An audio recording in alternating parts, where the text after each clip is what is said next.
বলেন ভাই। ভাই প্রবাসী ভাইরা আপনারা টাকা নিয়ে আসেন দেশে, বুঝছেন? টাকা নিয়ে আসেন, এখানে মাল নিয়ে আসেন না। এই যে এত কষ্ট করে মাল নিয়ে আসেন, মাল রেখে দিচ্ছে, বুঝছেন?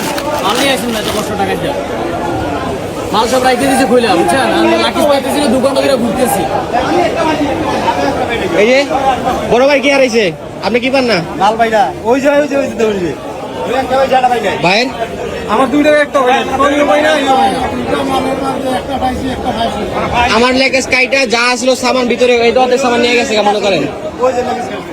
এই যে এটা আমার নিজের টাকা, এটা আমার নিজের লাগেজ। আমার গাড়িটা সামানটা আমার নিয়ে গেছে গা।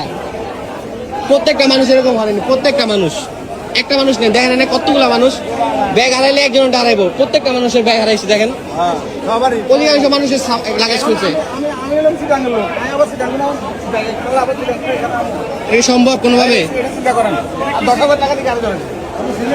এই বাংলাদেশ এয়ারপোর্টের এই অবস্থা। উন্নতি নাকি করছে সরকার, এই উন্নতি করছে।